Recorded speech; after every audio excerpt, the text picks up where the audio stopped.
अस्सलाम वालेकुम एवरीवन। आज की वीडियो के अंदर हम कॉन्स्टिट्यूएंसी टेस्ट, इट क्लिफ्टिंग और सूडो क्लिफ्टिंग के एग्जांपल्स के बारे में बात करेंगे। लेकिन इससे पहले मैं आपको बताना चाहूँगी कि हमने ऑलरेडी एक वीडियो अपलोड कर रखी है जिसके अंदर हमने कॉन्स्टिट्यूएंसी टेस्ट के बारे में डिटेल से डिस्कस किया था। अच्छा, उसके अंदर मैंने इट क्लिफ्टिंग और सूडो क्लिफ्टिंग को भी डिस्क्राइब किया है, लेकिन उसमें मैंने ज़्यादा एग्जांपल्स नहीं दी और इसकी वजह 2 थी। एक वजह तो ये थी कि भई वीडियो ज़्यादा लंबी हो रही थी, ठीक? और मैं वीडियो इतनी लंबी बनाना नहीं चाह रही थी। और दूसरी वजह ये थी कि मैं इनको ना उस तरह से टाइप नहीं कर पा रही थी, जिस तरह से मैं उसे समझा रही थी या समझाना चाह रही थी, उस तरह से मैं उसे टाइप नहीं कर पा रही थी। तो मैंने सोचा कि क्यों ना इसे रिटन फॉर्म में ही लिख के ना तो एग्ज़ाम्पल्स को डिस्क्राइब कर दिया जाए, ताकि मेरे लिए भी आसानी हो जाए और आपको समझने में भी आसानी हो। तो चलिए बिना किसी देरी के अपनी वीडियो स्टार्ट करते हैं।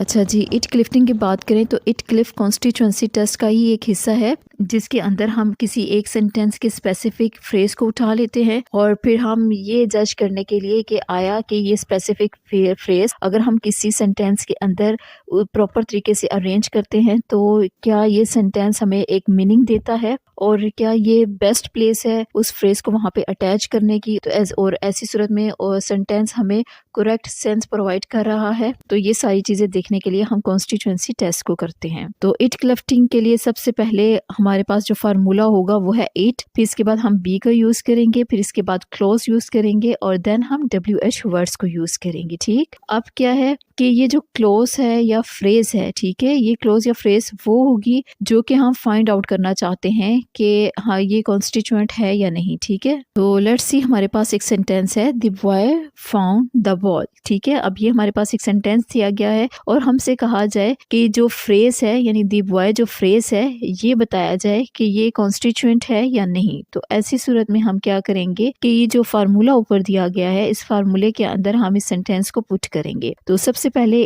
फार्मूले के मुताबिक इट आएगा, फिर हम बी फॉर्म यूज करेंगे, तो हम यहाँ पे वास को यूज करेंगे। ठीक है, बी के लिए हमने वास को यूज किया है। वास को क्यों यूज किया है? क्योंकि हमने देखा कि सेंटेंस के अंदर फाउंड यूज किया गया जो कि वर्ब है, सेकंड फॉर्म है। ठीक है, वर्ब की सेकंड फॉर्म है फाउंड, तो इससे हमें अंदाजा हुआ कि जो ये सेंटेंस है वो पास्ट फॉर्म में है। तो पास्ट के लिए जब भी हम बी के लिए यूज करेंगे तो वो वास होगा। ठीक है, और इसके बाद हमने वो फ्रेज लगानी है जो कि हमें फाइंड आउट करना है कि ये कॉन्स्टिट्यूएंट है या नहीं। तो वो फ्रेज है द बॉय। ठीक, और इसके बाद हमने WH वर्ड को यूज किया और देन हम आगे वाली फ्रेज को लगाएंगे। तो अब हमारे पास सेंटेंस वही है लेकिन फ्रेज चेंज कर दी गई है और हमसे कहा गया है कि अब हमें फाइंड आउट करना है दी बॉल ये कॉन्स्टिट्यूएंट है या नहीं, यानी अब हमने इसको फाइंड आउट करना है। तो उसी फार्मूले के मुताबिक हम इसे पुट करेंगे। ठीक है, और जो हमने फ्रेज यूज करनी है वो हम यूज करेंगे दी बॉल। ठीक है, क्योंकि हमने इसे फाइंड आउट करना है कि ये कॉन्स्टिट्यूएंट है या नहीं।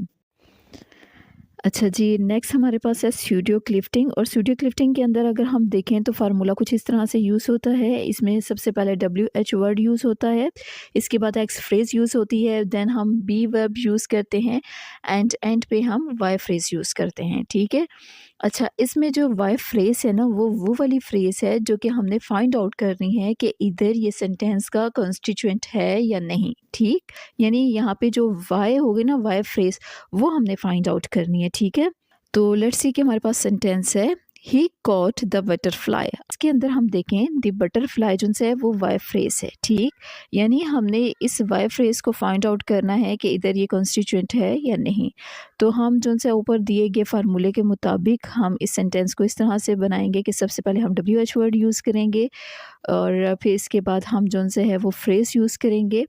WH वर्ड हमने वट यूज़ किया और फ्रेज है ही कॉट। ठीक, इसके बाद हमने बी यूज़ किया, बी हमने यहाँ पे वास यूज़ करना है क्योंकि ये सेंटेंस पास्ट फॉर्म में है तो हम इसके लिए वास यूज़ करेंगे, राइट।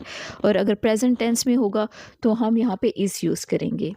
अब इसके बाद हमने जो सा है ना वाई फ्रेज लगानी है। वाई फ्रेज क्या है कि जो हम फाइंड आउट करना चाह रहे हैं, तो वाई फ्रेज थी बटरफ्लाई है जो कि हम फाइंड आउट करना चाह रहे हैं। ठीक है, और अब हम इस सेंटेंस को अगर पढ़ते हैं what he caught was the butterfly, तो ये सेंटेंस हमें करेक्ट मीनिंग दे रहा है। तो इसका मतलब है कि जो वाई फ्रेज यानी दी बटरफ्लाई है ये कॉन्स्टिट्यूएंट है।